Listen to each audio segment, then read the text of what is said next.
এবার মাধ্যমিকে আরো কড়াকড়ি, মোবাইল ফোন ব্যবহার নিয়ে কড়া নিষেধাজ্ঞা। পরীক্ষক বা স্কুল কর্মীদের ক্ষেত্রেও কড়া নিষেধাজ্ঞা। একটা পা ভেঙে গেছে অলরেডি, সে নড়তেই পারছে না, তাহলে সে যদি মনে করে তার বাড়িতে বসে পরীক্ষা দেবে।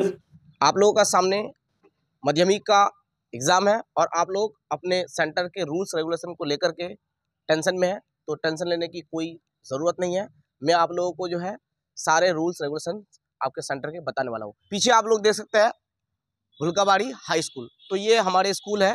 इस स्कूल में किसी रीजन की वजह से जो है सेंटर नहीं लिया गया है, इसी वजह से मैं जो है खुद रिसर्च नहीं कर पाया, इन्वेस्टिगेट नहीं कर पाया कि आपके सेंटर के क्या रूल्स रेगुलेशन होंगे। लेकिन टेंशन नहीं है, मैं कुछ वीडियो क्लिप्स के थ्रू आप लोगों को आपके सेंटर के रूल्स रेगुलेशन बताने वाला हूँ। आपको उन वीडियो क्लिप्स को शुरू से लेकर एंड तक देखना है, क्या क्या अलाउ है एग्ज़ाम हॉल में, क्या क्या अलाउ नहीं है, किस तरह से जो है सीट सेटिंग होंगे, सारे चीज़ उन वीडियो क्लिप्स में आपको मिलेंगे। 2025 সালে যারা মাধ্যমিক পরীক্ষা দিবে তাদের সকলকেই বেস্ট অফ লাক জানাই, সকলের পরীক্ষা খুব ভালো হোক। আচ্ছা, যেভাবে আমাদের বিদ্যালয়ে সিট প্ল্যান করা হয়, আমাদের বিদ্যালয়ে কেন সারা পশ্চিমবঙ্গে যেভাবে করা হবে সেটা হলো প্রতিটি রুমে 10-এর গুণিতকে স্টুডেন্টদের বসানো হবে এবং প্রতিটি রুমে দুটি বিদ্যালয়ের সাধারণত ছাত্রছাত্রীরা বসবে, হয় ছাত্র কিংবা ছাত্রী। কিভাবে বসবে আমি তোমাদের দেখিয়ে দিই, জিগজ্যাগ পদ্ধতিতে তারা বসবে। এখানে যদি কোনো একটা বিদ্যালয়ের রোল নাম্বার শুরু হয় নাম্বার 1 দিয়ে, তাহলে ঠিক 2টি বসবে ঠিক তার কোনাকুনি, অর্থাৎ ডায়াগোনাল বসবে এবং এই ডায়াগোনাল পদ্ধতিটি কন্টিনিউ হবে রুম ওয়াইজ। ঠিক আছে, তাহলে এখানে যদি একটা বিদ্যালয় শুরু করে কোনো ছাত্র, অপর একটা বিদ্যালয় সেখানে ফার্স্ট বেঞ্চের ওই কোনায় বসবে এবং সে তার ঠিক ডায়াগোনালি জিগজ্যাগ পদ্ধতিতে এইভাবে কন্টিনিউ হতে থাকবে।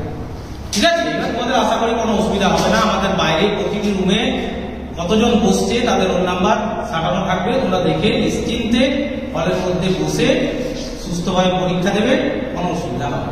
প্রথম দিন যেহেতু সিট খোঁজার একটা বিষয় আছে, ওই কারণে আমরা একটু আগে ঢুকতে দেবো, কিন্তু দ্বিতীয় দিন থেকে আমরা ঠিক 11টার আগে কোনোভাবে ঢুকতে দেবো না। আচ্ছা আচ্ছা, তার মানে তোমরা বুঝতে পারছো যে প্রথম দিন 10:30 থেকেই খোলা থাকবে প্রত্যেকটা সেন্টারই, এবং তোমাদের এই জায়গাতে ইনস্ট্রাকশন দেওয়া থাকবে তোমরা কোন সেন্টার, কোন রুমে পড়ছো বা কোন ব্লকে আছো তুমি, সেগুলো আগেই তুমি দেখে নেবে। দেখে নেওয়ার পরে এবার তুমি যাবে। প্রথমে আমাদের যেটা জানা দরকার, এবার কিছু নিয়মের পরিবর্তন হয়েছে স্যার, তো সেই কি পরিবর্তন হয়েছে যদি একটু বলে দেন তাহলে ভালো হয়। নিয়মের পরিবর্তন বলতে অন্যান্যবার যেমন প্রথম দিনে গার্জিয়ানদের ভেতরে ঢোকার অনুমতি দেওয়া হয়, কিন্তু এই বছরে কোনো গার্জিয়ান ঢুকবে না। এবছর কোনো গার্জিয়ান ঢুকবে না, শুধুমাত্র যারা পরীক্ষার্থী তারাই ঢুকবে। আচ্ছা, এবং ঢোকার সময় কোনো রকম ব্যাগপত্র বা কিছু নিয়ে যাওয়া যাবে না। আচ্ছা, কোনো ইলেকট্রনিক যন্ত্রপাতি নিয়ে যাওয়া যাবে না, শুধুমাত্র তাদের প্রয়োজনীয় পেন, পেন্সিল, জ্যামিতি বক্স, এই টাইপের যে একদম অ্যাডমিট রেজিস্ট্রেশন, এইগুলো ছাড়া আর বাকি কিছু নিয়ে যাওয়া যাবে না ভেতরে। আচ্ছা আচ্ছা, তো স্যার এবার আমরা ভেতরে গিয়ে দেখবো যে ওদের কিভাবে গাইড করা হয় আর কি, একটা সেন্টারে কিভাবে তোমাদের গাইড করা হবে। আমাদের জায়গায় সমস্ত মাস্টারমশাইরা থাকবেন ইনস্ট্রাকশন দেওয়ার জন্য কোন দিকে কোন ঘরগুলো আছে।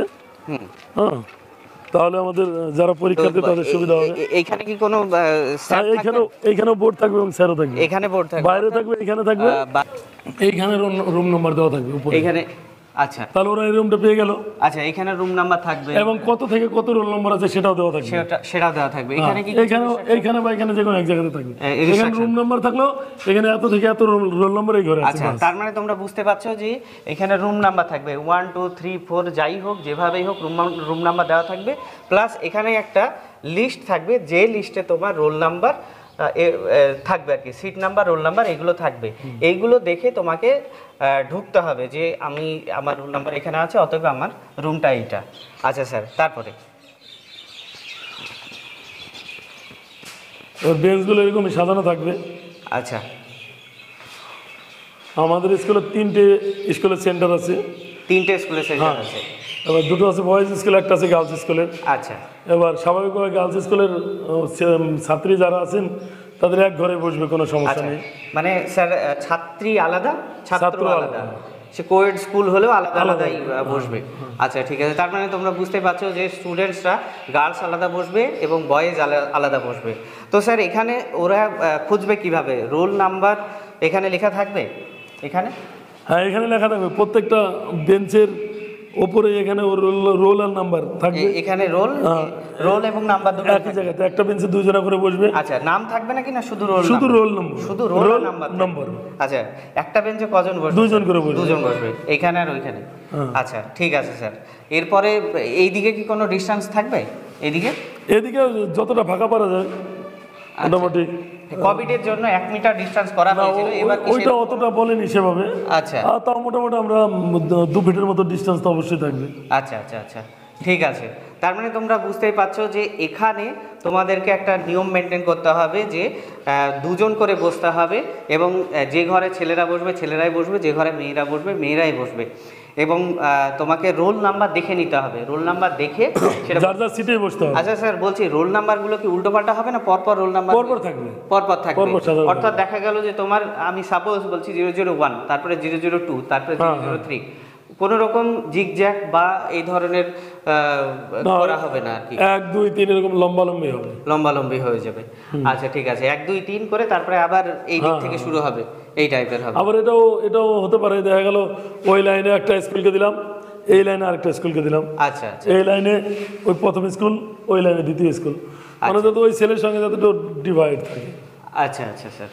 তো আর কিছু নিয়ম আছে কি যে স্কুলে কি কি নিয়ে আসতে পারবে না নিয়ে আসতে ওই মানে পরীক্ষা সেন্টারে? হ্যাঁ, পরীক্ষা সেন্টারে ওদের প্রয়োজনীয় pen, pencil, registration card, admit card এবং জ্যামিতি বক্স। হ্যাঁ, তাছাড়া কোনো ইলেকট্রনিক্স যন্ত্রপাতি নিয়ে আসতে পারবে না। হ্যাঁ, ইলেকট্রনিক্স কোনো মোবাইল বা কোনো ইলেকট্রনিক্স ঘড়ি এই টাইপের কোনো কিছু তারা ব্যবহার করতে পারবে না। বাট ট্রান্সপারেন্ট যে প্যাডগুলো বা লেখার জন্য কোনো কিছু আনতে পারবে কি ওরা? প্যাডগুলো এইবার তো এখন আমাদের তেমন নির্দেশ দেয়নি, হয়তো দেখা গেলো পরে যদি পরিষ্কার প্যাড হয় তাহলে হয়তো প্লাস্টিকের যে প্যাডগুলো আছে আচ্ছা স্যার, জলের বোতল তো আনা যাবে? হ্যাঁ, জলের বোতল নিয়ে আসতে পারবে, ইলেকট্রনিক কিন্তু আমাদের জলের বোতল, আমাদের জলের ব্যবস্থা থাকবে। জলের ব্যবস্থা থাকবে।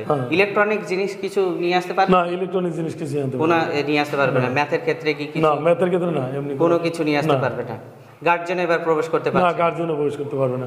আমরা এদের যত রকমের সমস্যা আছে আমরা সেটা দেখব, এবং এদের কোথায় বসার জায়গায় কোনো সমস্যা হলে আমাদের মাস্টারমশাই থাকবেন অবশ্যই। তোমাদের যদি কোনো সমস্যা হয়, কোনো প্যানিক করার প্রয়োজন নেই। সঙ্গে সঙ্গে তুমি কোনো স্যারকে যদি দেখো, সঙ্গে সঙ্গে স্যারকে বলবে, মানে এই স্কুলের টিচাররা থাকবেন তোমাদের হেল্প করার জন্য, সঙ্গে সঙ্গে তোমাদের হেল্প করবে। আচ্ছা স্যার, যদি কেউ যদি অসুস্থ হয়ে যায় তার জন্য কি কিছু ব্যবস্থা থাকছে? অবশ্যই, তার জন্য অ্যাম্বুলেন্সের ব্যবস্থা থাকবে, তাকে হাসপাতালে নিয়ে যাওয়া হবে, এবং সে যদি মনে করে হাসপাতালে পরীক্ষা দিবি তাহলে তাকে হাসপাতালেই পরীক্ষা দেওয়ানো হবে। আচ্ছা, এবং এমনও বিষয়, কেউ দেখা গেলো কারো বাড়িতে গুরুতর অসুস্থ, দেখা গেলো একটা পা ভেঙে গেছে অলরেডি, সে নড়তেই পারছে না, তাহলে সে যদি মনে করে তার বাড়িতে বসে পরীক্ষা দেবে, এবং সে ব্যবস্থা করা হবে। আচ্ছা আচ্ছা, তার মানে আমরা একটা নতুন বা ওই কাছাকাছি যে সেন্টার, দেখা গেলো ওই মেয়েটা আমাদের স্কুলে পরে, দেখা গেলো ওর আরেকটা সেন্টার কাছাকাছি পারে, তাহলে যে এই সেন্টারে আসতে হবে তেমন ব্যাপার নাই, ওর কাছাকাছি যে সেন্টার আছে ওই সেন্টারে গিয়ে পরীক্ষা দিতে পারে।